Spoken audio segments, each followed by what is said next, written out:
أعوذ بالله من الشيطان الرجيم بسم الله الرحمن الرحيم الحمد لله رب العالمين بارئ الخلائق الأجمعين والصلاة والسلام على سيد الأنبياء والمرسلين وخاتم النبيين حبيبنا وحبيبه إله العالمين أبي القاسم المصطفى محمد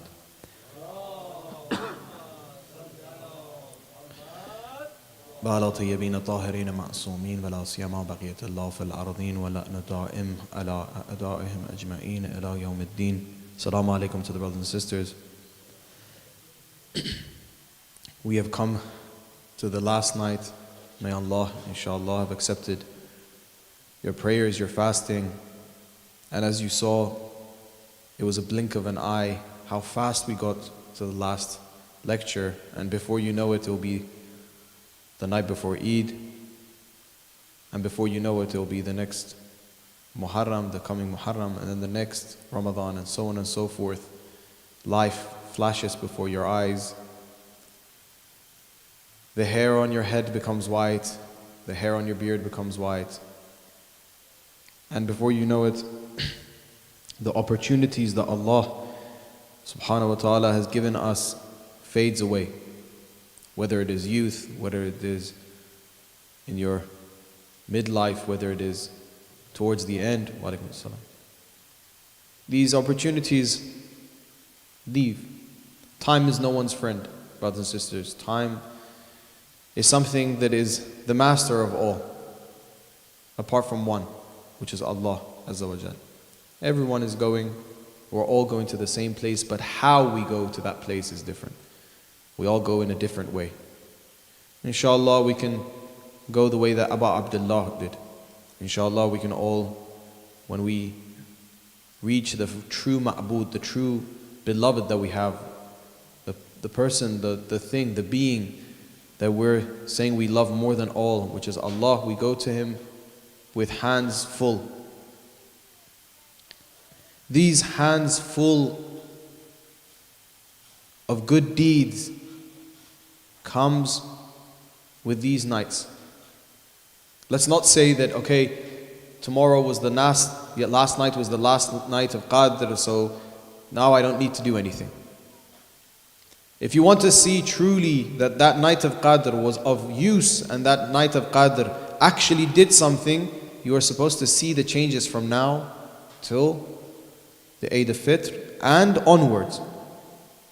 I'm supposed to see that, okay, after night of Qadr, when I asked Allah to forgive me, when I asked Allah to change, I can see a change that I'm reciting Quran every day with ease.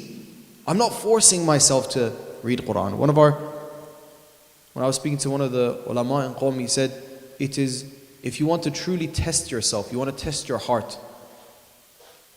Sometimes when you're alone at home, or you're alone somewhere, what is the first thing you try to do? Is the first thing you do, you go to your phone? Is the first thing you open your social media? Try to put that away and pick up a Quran and start reading. Start reading the Quran. See, is it difficult? Is it for you difficult to pick up the Quran and read while being alone? No one around you.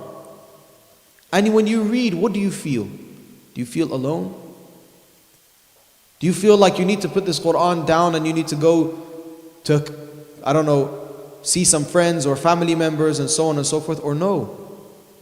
You can easily read Quran for 10, 15, 20, if not hour. Is it easy for you?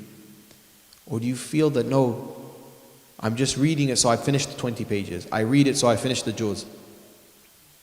How am I doing it?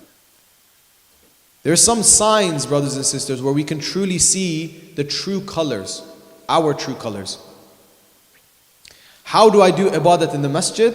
And then how do I do the ibadat at home when I'm alone? How do I perform ibadat and these praying when there's no one around? How do I perform it? When there's people around. A beautiful narration, they say once an abid in the masjid, he would perform long prayers, long prayers. His sajdas would be so long, for hours. And he was famous in this city, in this village, that he was an abid. He was an arif. He would perform prayer after prayer. He was famous. So once, he was in a masjid and he was in sajda. While being in sajda, he heard the creaking of the door of the masjid. He was just about to get up from the sajda. When he heard the creak, he went back into sajda and stayed there for quite a while. He realized that there was no voice, that no one spoke anything, no movement. After a while, he thought, maybe it was a mistake, I didn't hear anything. So he got up and he turned around to see who it was. And he saw that there was a cat sitting down on a corner. The weather was cold and he'd come inside to sleep. He started laughing at himself. He thought, this sajda that comes with a cat coming in the masjid and it leaves with a cat leaving the masjid, this sajda is not worth anything. This sajda is not worth anything. This sajda was for the cat and not for Allah. Sometimes it's like this. We need to test ourselves, brothers and sisters. When it says think, when Imam Rida alayhi salam says think, what am I supposed to think? Just think, just sit around and think, oh, why is, I don't know, this wall white? Should I color it green? Is this thinking? Thinking in a way that me understand myself. Man arafa nafsa fa arafa rabbah. You understand. What do I understand myself? And then I can understand my Rabb, my Allah. What do? I understand the idiosyncrasies of myself. I find those things that I need filling. I find those mistakes that I keep making, and I fill them up.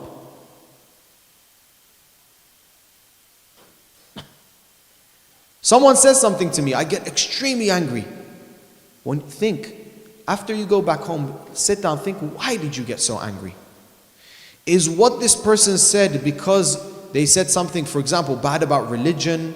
They said something about the Ahlul Bayt. If it's this, alhamdulillah, very good. You're supposed to get upset. However, the correct actions towards it. Or that doesn't mean you get angry and let's fight this person and try to annihilate the person. Of course not. But speak to them. Try to guide them. Try to show them the correct path. But if no, I've got angry because so-and-so said this to me because it offended me. If it was me, now you need work. Now you found the problem. You found the crevice, the crack in your soul. Now you need to fix it. You need to remove this blemish. You need to remove this problem.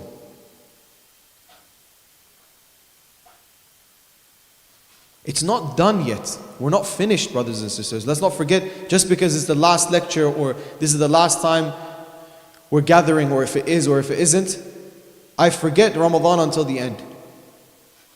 You still have time. This beautiful month that is above all nights is not yet over.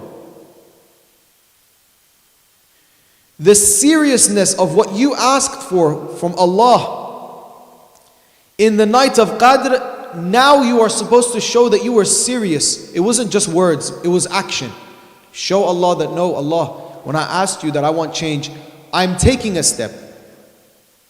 My action is showing it from now on. When you get up in the morning, oh Allah, look, maybe I would have woken up a bit later other nights. But in this Qadr I said, oh Allah, change me for the better. I'm getting up on time this time. Ya Allah, look at me. I might have postponed my prayer, my Salat al-Zuhr a little bit, but now I've changed. I'm trying to show you. Remember the hadith I read to the brothers and sisters yesterday? Even when shaitan comes to Allah and says, I want for forgiveness, he says, go back and do sajda to the grave of Adam. Show me that you want to change. Show me that you are upset of what you did. Show me. Action. Islam is a religion of action. Take action. I don't need your empty words. Allah doesn't even need your and my prayer. What does he need it for? What does he need it for? You're doing it for yourself. You're doing it for yourself. You're doing it so in those moments you can control yourself. You're doing it so you can elevate yourself. You're doing it so but a few seconds come away from this materialistic realm and say to all creation, I am a creature that is higher than this materialistic realm. Yes, I'm bound by this materialistic realm now, but I am of another world. I am of another nature. I am the greatest creation. Allah said to me, Ahsan, to an insan, not this insan, not this me that is now a sinner, but what I can become. I am on the path. It's extremely important. Brothers and sisters, we still have many nights left. Let's not forget it. Sometimes in some communities, unfortunately, after the Laylatul Qadr, it's gone. We don't know if tonight is not Laylatul Qadr, or the night after, or the last night. We don't. Until you get to the state where you can look at the sky and you see the doors of heaven open and the blessings of Allah and the Laylatul Qadr, all the malaika wa ruh come down, then pray for me as well. Iltimas dua then. Until then, every night is a night of begging to Allah. Every night is a night to show, Ya Allah, I am completely faqr, I have nothing. Antumul fuqara ila Allah. Truly, me show it to you that I have nothing. I'm a person that makes mistakes. I'm a person that I don't even know if my namaz is correct or not, if my prayers are correct or not, if my recitations are correct or not. I don't even know even if they are correct, my intentions are correct or not. If my intentions are correct or not. In the first lectures, brothers and sisters, I mentioned, before it gets to the end of Ramadan, read the dua of Wida with Maha Ramadan. Why? So we understand what because sometimes at the end, when you read the dua of Wida, it's a dua, it's recitation for saying goodbye to the month of Ramadan. You think to yourself, what did I lose? Why did I not know this? Why did I not? It was such a month. And I lost it. The opportunity is gone. In this beautiful dua from Imam Sajjad alayhi salam, Allahumma salli ala. The Imam says, Oh Allah, you who have gave me this opportunity, this blessing to come to you in this holy month, for you to forgive me and to add to my prayers. Not only because your prayer is very small, your prayer, my prayer is very small. It doesn't go anywhere. But Allah in this month is saying, you brought to me little, but I will make it 1,000 times bigger because of this holy month. And here Imam Sajjad alayhi salam says, and we know that not all the a'mal are the same to you. Not all the a'mal are same to you. What's the difference? Ya Allah, brothers, sisters, what's the difference? If I make an intention and this other person makes an intention, it's different. Why? Recap from the lectures before. Because we are on different levels of yaqeen. We're in different levels of ma'rifah. Our intention, the purity of the intention is different. Otherwise, if with the purest of pure intention, you perform 2 units of prayer, it's enough. It's enough. But why do I keep doing it? Why do I keep repeating it? Because I'm polishing it. Your prayer is not supposed to be, okay, I'm going to get up, I'm going to go sajda, ruku, done, okay, Allahu Akbar, I'm done now. Let me pay attention, is my toes touching so and so on the floor? Am I saying this correctly? Am I doing that correctly? Why do you keep having shak and doubt in your wudu and the way you're praying? Why do you not have doubt in the way you intend the namaz? That's the important bit. That's the main bit.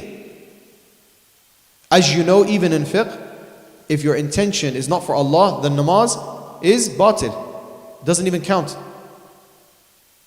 It doesn't even count. But because we don't know deep down the namaz that we do, they say, okay, well, look at face value. If it is accepted, it is accepted. But truly, who do we pray? Who do we pray to? It's like that person that is trying to practice, for example, for a certain sports, martial arts, and they keep practicing a technique over and over and over again until they master it. Until they master it. But if this way that they are practicing is flawed, how long does it take? Might be a lifetime. And another person comes, they've maybe trained a few years, but they're stronger. Why? They've trained correctly. The Ahlul Bayt are telling us, listen, this prayer that you're making, do it correctly. Remember your intention. Remember who you're praying to. Go learn the words. What do the words mean? Don't say the words without knowing what they mean. Yes, if a 7-year-old child they're praying and they don't understand the meaning, that's different. But at this age, I need to know what the meaning means. Each word, why am I saying it? The intention, Ya Allah, obviously I cannot, of course at the beginning I can't have the greatest of intention. But before you say Allahu Akbar, pay attention. You're saying Allah is Akbar, higher than anything else. I'm praying to an existence that nothing is greater than Him. Nothing. Oh Allah, this is the, I don't even comprehend what I'm praying to. All I know is that you're above anything, even above my imagination. That's what I'm praying to. And then, after it's done, pay attention. Have I changed? Imam Sadiq alayhi salam says, if a prayer, you act the same after it, that prayer was not of use. Have I changed? Am I better? Laylatul Qadr, did I change? Did I change doesn't mean, brothers and sisters, a spark will happen in your hearts and okay, now I'm going to float. I'm going to do tayulars. No, it means I did all of that. That was a new slate. I cleaned it. I wiped it off. Be sure that Allah forgave you. Because you asked Arhamur Rahimin. He forgave you. But how do I know that I will stay forgiven? One of the Tullab came to Ayatollah Bahjat Rahmatullah Alayh and asked him, how do I know if Allah has forgiven me? Beautiful answer. Ayatollah Bahjat said to him, you know that Allah forgave you when you never commit the sin again. If you don't make the same mistake again until the day you die, Allah has forgiven you. That doesn't mean that if I commit the sin, okay, it's done. No, again, go back. Go back and ask for forgiveness again. It is the shaitan's deeds that come to you and says, listen, you are so bad that Allah won't forgive you anymore. Do not do shirk in the rahmat of Allah. Allah is so forgiving. Whatever you did, 100 times you did it. You're upset now? You wish you didn't do it? You truly want to repent? Come. Allah says, come. Ask for forgiveness, I will forgive you. If you truly mean it from the depths of your heart. If you truly mean it, that means you don't have the intention to do it again. Yes, you might slip up, you might do it again. Come to me again. Come to me, cry to me again. Brothers and sisters, the religion of Islam is a religion of love. It's a love and a beloved. It's a game of love. Look at all the du'as we read in these nights. Ya Habib man la Habib la. Ya Anisa man la Anisa la. And so on and so forth. Oh Allah, are you listening to me? I'm pleading to you. Go look at the translation of Dua Abu Hamza in Sahar in the morning. What a beautiful, it's a game of love. The Ahlul Bayt have taught us to play this game of love with Allah. The beauty of Allah. Yes, I might not understand it now, but at least I can pretend to understand it. A beautiful narration from Amir al-Mu'mineen Ali ibn Abi Talib. Allahumma salli ala Muhammad. Amir al-Mu'mineen in Nahju Balagha says, if you want to become something, act as if you are that person. Now this act doesn't mean riyah. Of course it doesn't. It means act as if it. For example, You want to be I don't know, you want to be an athlete. Act like it. Start to eat like an athlete, dress like an athlete, act like an athlete. And slowly, slowly you will become an athlete. Act like an awliya, dress like an awliya. And slowly, slowly you will become one. Sometimes it's this, you've seen many of these actors in different movies, when they've played a role of a person that is crazy. Go and look at their lives. They've played a role of a person that is, in a mental hospital or so on and so on, in an asylum. When they come out of this role, they still have very crazy tendencies. So much so that they've sent them to a therapist. Because you're acting as it. Act like an awliya. Unfortunately, some people say, it's not important how you dress. What's important was inside of you. That's not what Islam says. Islam says that even from outside I go within. You're supposed to dress like a Muslim. A Muslim doesn't wear tight clothes. A Muslim woman has an hijab. A Muslim man has lihya, has a beard. A Muslim man looks, you see him and you say, this guy's Muslim. Has a ring. One of the 5 signs of a Shia man is what? Having the ring of aqiq on the right hand. Why? Anyone sees this person, they see, okay, this person's a Shia. It's happened many times. You go to a community, for example, some of these Sunni communities, they see a ring, oh, he's Shia. It's a sign, I'm proud of it. This is the sign of Amir al-Mu'mineen on my right hand. I'm showing. These are signs. One of the signs of a mu'min is going the ziyarah after Arba'een. It's a sign, I'm walking, I'm showing my devotion to Amir al-Mu'mineen. Yes? It's a sign. It's from outside within. It's from outside within. Why is it that I'm ashamed to wear some clothes that look religious? No, I shouldn't wear it like this. No. Let me wear a 3-piece suit. Then I look classy, I look good. No, why? Why? The signs of a mu'min is there. Let's act like a mu'min, we will become a mu'min. Let's act like awliya, we'll become like awliya. Very important, brothers and sisters. Let's not forget this. These are the nights that we only have a few left. Let's remember them. Let's ask for Allah. In these last nights, Ya Allah, please change me for the better. It doesn't mean we're not going to slip up in these months. It doesn't mean we're not going to make mistakes. It doesn't mean this nafs is going to let you go. Brothers and sisters, it doesn't even mean that after this month you won't slip up again. But remember this night that you came and said, Al-Ghaws, Al-Ghaws. Remember, you said to Allah, Ilahi Al-Af, Al-Af, Al-Af. Remember these. Remember you made a pact with Allah on this night. Remember you made a mistake and you asked for forgiveness. That's the important thing. This Ramadan is zikr, is the highest of zikr. As I said, the religion of Islam is a religion of love. You want to fall in love with Allah.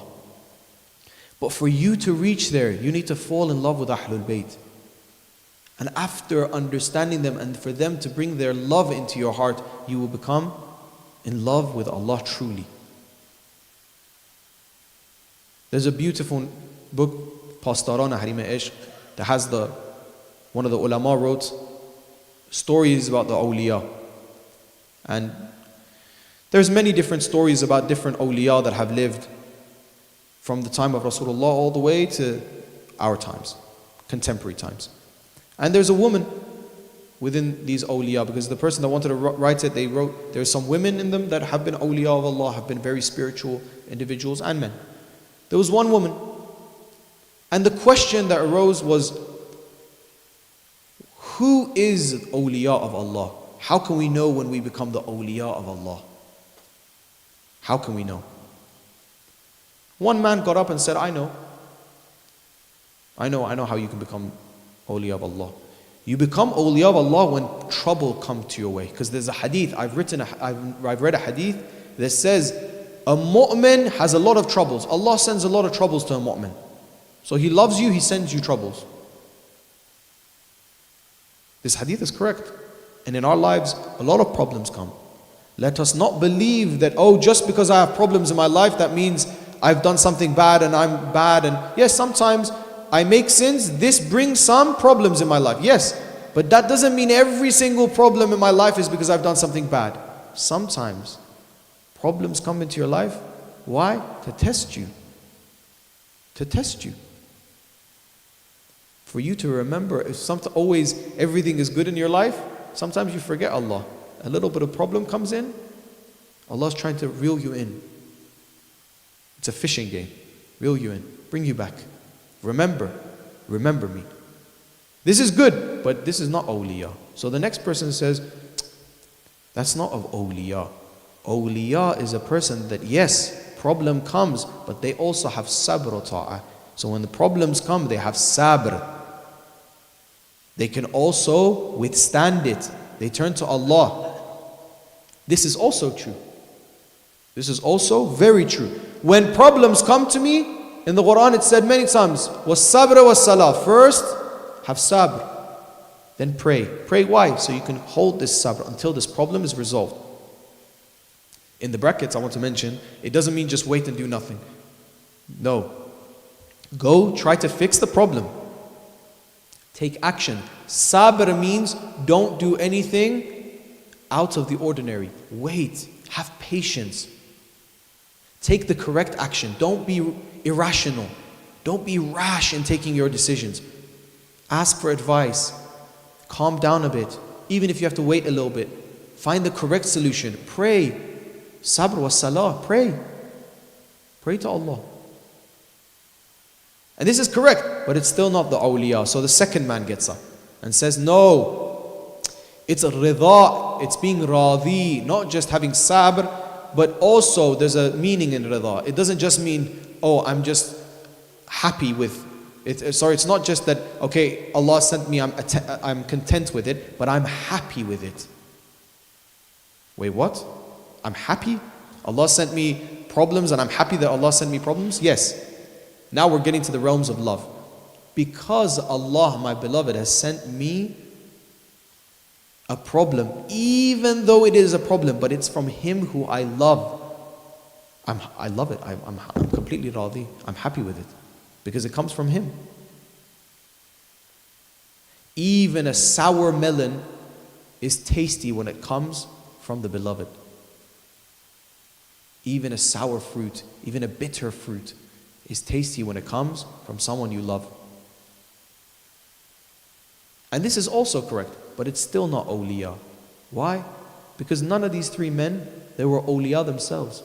But this woman was. And she got up and said, no. You become an awliya when, for you, anything that happens in your life, whether it is good, whether it is bad, for you it's all the same. Why? Because you're immersed in Allah. Because you don't even understand. You're drunk with Allah. You're not in your normal state. For you, pleasure and pain is the same. And then she read this surah. Said, did you not see that when Hazrat Yusuf came into that majlis, into that crowd, the women were cutting their hand. They didn't even realize the pain of the hand because they were all immersed in Hazrat Yusuf. And this is a materialistic example. They were cutting their hands. You know the pain of cutting their hand, and they continued cutting their hand. But because they were immersed in Hazrat Yusuf, they couldn't even understand the pain. She said, all what you guys said was true. That's good. All of this is good. But awliya are something else. Awliya are when the pain comes, for them it's all the same. For them it's all the same. One person says, ahlam al-asal. Amazing. Beauty. This is just like honey. But for Abu Abdullah al-Hussein, this pain with pleasure, it's all the same. It comes from Allah. It comes from Allah. It's all the same for him. Yes, of course, materialistically there is some effect on Abu Abdullah al-Hussein. It's narrated that his hair became white. There is some pressure. We're human. We don't mean this state does not mean that I'm in a way that I don't understand anything that's happening around me. Let's understand it correctly. Of course it doesn't mean that. Yes, there is some pain, I do feel it.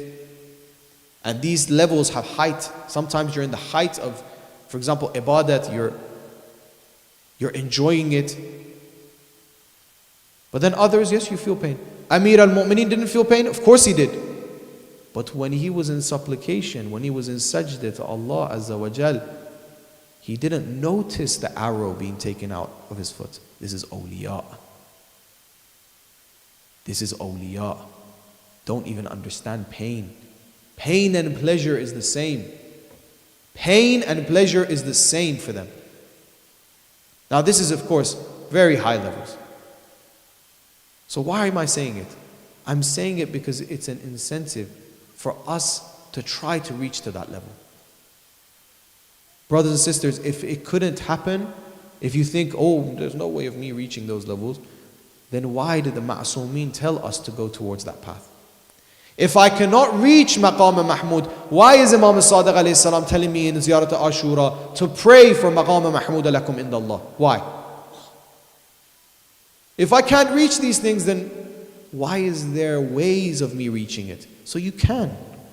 You can. And you're supposed to. That's the secret. You're supposed to. The whole point of creation is to reach there. إِلَّا لِيَعْبُدُونَ إِلَّا لِيَعْرِفُونَ. For you to understand that, to have that yaqeen, to have that level, that you're immersed in Allah. Immersed. You've thrown yourself into this ocean, which is Allah. Yes, of course. Does that mean I'm not going to have pain? Does that mean troubles won't happen? Of course it will. It's the normal thing that happens in the materialist. In this dunya, bala comes, problems come. It to happen to the best of the best. Did it not happen to Abu Abdullah Hussein? Did it not happen to Amir al-Mu'mineen? Did it not happen to Rasulullah? Bala came, problems came, sickness came, even sickness. All of these things happen. All of these things happen. But how did they act with these things? Did they take it head on? Did they try to use the best way that they could from these instances to better themselves? Of course, the thing that happened to Abu Abdullah al-Hussein, this event, it happened to none of the Ma'soomeen. This event is something only for Abu Abdullah al-Hussein, only for him. The elevation that Abu Abdullah al-Hussein has, the elevation, yes, is because of this event. That's why that every night of Friday night, night of Jum'ah, all the malaik, all the angels, all the awliya, all the imams, all the nabi'een, all the prophets, everyone comes where? Under the dome of Abu Abdullah al-Hussein. Everyone, even Rasulullah.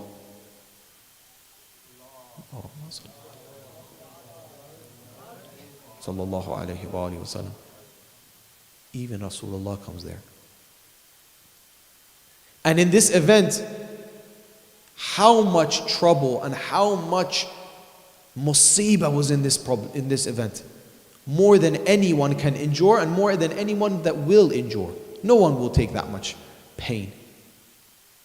But for Abu Abdullah al-Hussein it was the same. For Abu Abdullah al-Hussein, he's going to Allah. It was so the same.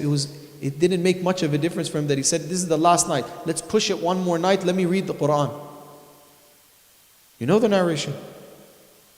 From Taswa, he put it one day back to Ashura. Tonight I want to read Quran. I'm meeting my Lord. I'm meeting Allah Azza wa Jal. Let me, but just one night more, recite the words of Allah. We ask ourselves, are we the same? How do we know this is not the last Ramadan? How do we know it's not the last Ramadan? These last few nights that you have left, will you recite the Quran? Will you say this might, not just because, yes, let me recite the Quran to elevate myself, but maybe it's the last opportunity I have to hear and to read the word of Allah Azza wa Jal. Maybe it's the last time. and for me to enjoy it, truly. For me to read Dua Abu Hamza and enjoy it, to be immersed with it. And it doesn't matter if you don't finish it, brothers. Don't try to finish it. Don't try to think that, okay, I have to start from here and I have to go all the way to the end. Split it up. Split Abu Hamza Somali into 7 bits, 5 bits. Read each 1/5 of it every night. But read it. Make a connection. Make a connection in a way where you're reading, at least a tear comes down. You feel it, truly. Because that's when you're going to make that dua that comes deep from your heart. That dua, that prayer that comes without you even understanding it. I read the story yesterday when the person comes to one of the ulama-atul ghazi and he says to him that I don't even pray. And he said, no, get up for night prayer.